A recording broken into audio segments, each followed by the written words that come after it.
Love of Life, Part 4. Last part of this series story. In the afternoon, the man came to a track.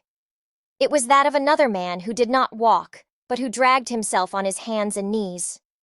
The man thought it might be Bill, but he thought about it without any interest. He had no curiosity. Feeling and emotion had left him. He was no longer able to feel pain, yet the life that was in him drove him ahead. He was very tired, but it refused to die. It was because it refused to die that he still ate muskeg berries and small fish, drank his hot water, and kept a careful eye on the sick wolf. He followed the track of the other man who dragged himself along. Soon he came to the end of it. There were a few freshly cleaned bones where the grass was marked by the footprints of many wolves. He saw a moose skin bag, exactly like his own. It had been torn by sharp teeth. He picked it up, although its weight was almost too much for his weak fingers. Bill had carried it to the end. Now he would have the last laugh. He would live and carry it to the ship in the shining sea. He laughed aloud, making an inhuman sound, and the sick wolf howled with him. The man ceased suddenly.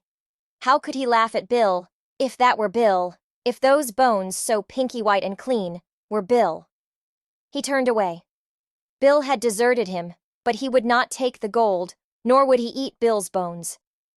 Bill would have done so, however, had their situations been exchanged. He came to a pool of water. Bending over it in search of fish, he threw his head back as if he had been struck. He had caught sight of his face in the water. So awful was it that his feelings were stirred long enough to be shocked. There were 3 fish in the pool, which was too large to empty. After several attempts to catch them in his tin container, he stopped. He was afraid, because of his great weakness, that he might fall and sink into the water. It was for this reason, too, that he did not trust himself to ride down the river atop one of the many logs to be found along its banks. That day he lessened the distance between him and the ship by 3 miles. The next day he traveled only 2 miles, because he was now dragging himself on his hands and knees as Bill had done. At the end of the 5th day, the ship was still 7 miles away. He was unable to travel as much as a mile a day. However, the summer weather continued, and he continued to move toward the ship. And always the sick wolf coughed at his heels. His knees had become red meat like his feet. Although he bound them with the shirt from his back, it was a red track he left behind him on the grass and stones. Once, glancing back, he saw the wolf licking his bloody track hungrily. He saw clearly what his own end might be, unless he could kill the wolf. Then began as awful an event as has ever been told. 2 sick creatures dragging their dying bodies across a wasteland and hunting each other's lives. Had it been a werewolf, it would not have mattered so much to the man. But the thought of feeding the mouth of that nearly dead thing was hateful. His mind had begun to wander again, and he was troubled by hallucinations. His reasonable moments grew shorter. He was awakened once from a faint sleep by a cough close to his ear. The wolf leaped back, losing its footing and falling in its weakness. It was a funny sight, but he could not laugh. Nor was he afraid. He was too far gone for that. But his mind was for the moment clear, and he lay and considered. The ship was no more than 4 miles away. He could see it quite well when he rubbed his eyes.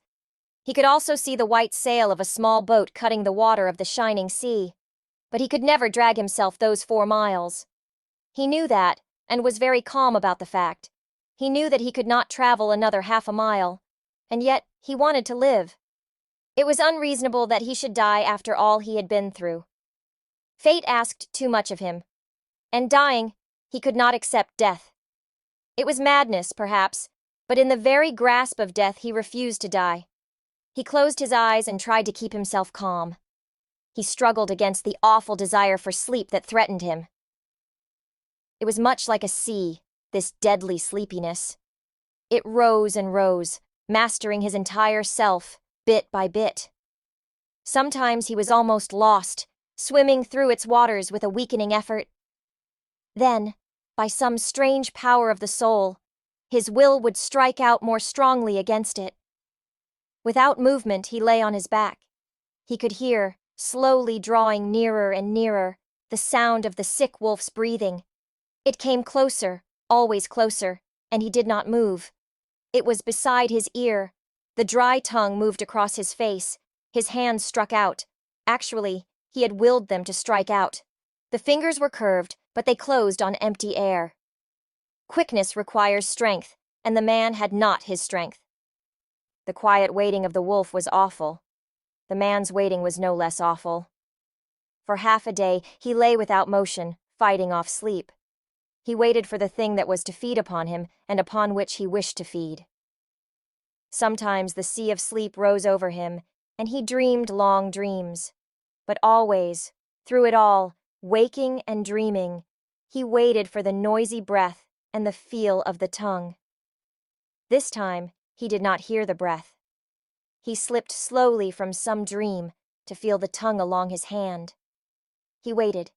The teeth pressed softly, then more firmly.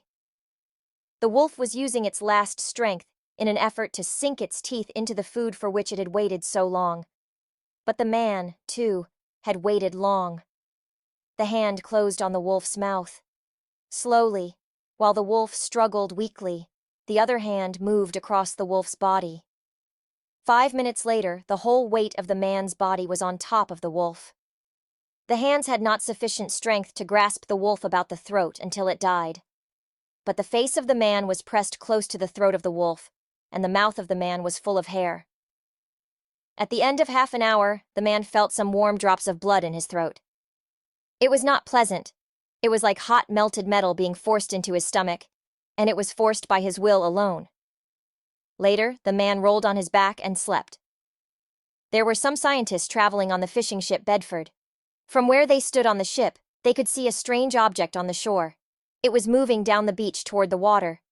They were unable to decide what it was. Being men of science, they climbed into a smaller boat and went ashore to examine it.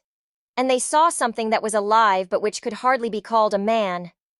It was blind and did not know what it was doing. Its movements produced little effect.